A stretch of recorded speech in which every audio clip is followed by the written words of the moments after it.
I want to thank somebody very special today. Our host here in Raleigh, North Carolina, Ned Yelling. Thank you, Ned.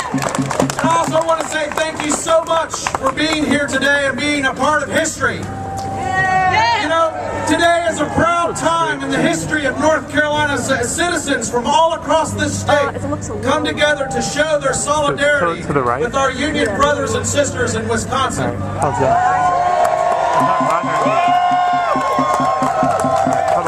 wearing my red and white. How about you?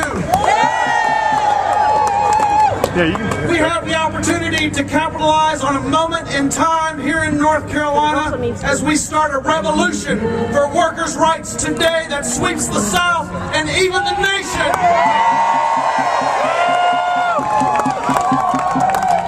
Just as our civil rights warriors sat down at a lunch counter in Greensboro, North Carolina, and demanded that they be treated as equal.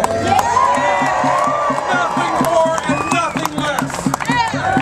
We come here today and demand that public employees and all workers in our great state and nation be treated as equals. We want to come together, united in a framework for a strong union movement of citizens and workers in North Carolina and stand up for civil rights and justice for all people of this great state. You know, in 1959, Wisconsin became the first state in the country to recognize collective bargaining rights for all public workers. In a twist of fate, however, that same year, North Carolina, in response to the International Brotherhood of Teamsters, who were trying to organize the Charlotte Police Force, was passing General Statute 9598 to deny public employees the right to engage in collective bargaining here in our state. Both of those laws still exist today. But Governor Scott Walker of Wisconsin is trying to turn back the hands of time. He wants to restrict and deny collective bargaining rights to public employees in his state. In the meantime, our governor, Beverly Perdue, is telling her corporate buddies that she remains opposed to collective bargaining for workers here, promising to bigger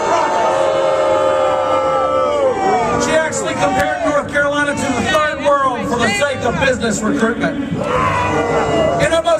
It almost seems at times that we are battling a monster with one body but two heads.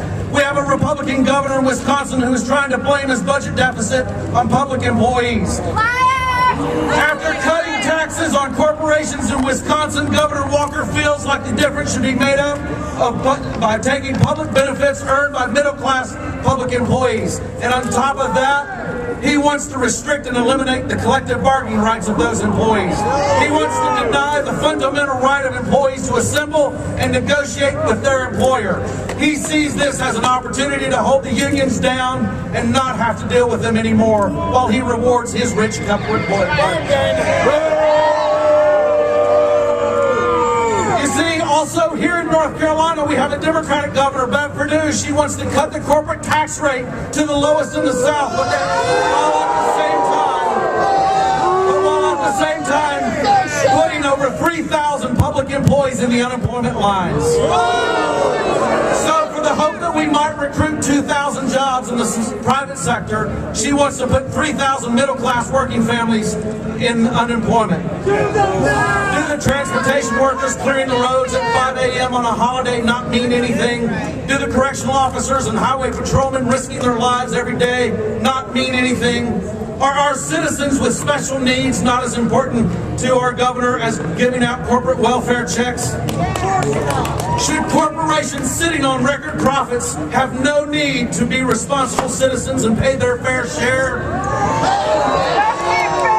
Do the people running the corporations not have enough moral principles about themselves that they want to create jobs, or do they just want to feast on lobster and caviar as the unemployment rate stays near 10%? I would submit to you that they have no principles and the workers have no hope today. But it seems at times that the only difference in North Carolina between the two political parties is which corporations and which law firms that they represent. Corporations have bought and paid for them both, unfortunately. I don't know about you, but I'm ready for a change!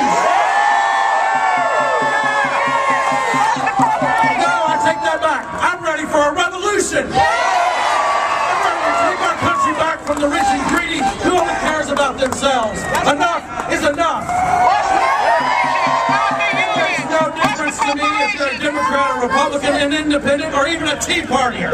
That makes no difference. You're either for the right of people to assemble and collectively express, promote, pursue, and defend the common interest, or you want to deny that First Amendment right. There is no middle ground.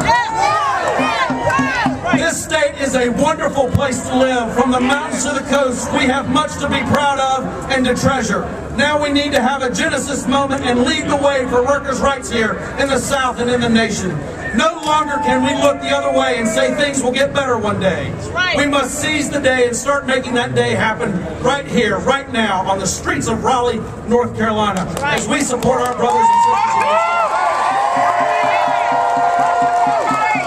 Let's take pride in North Carolina and let the journey begin.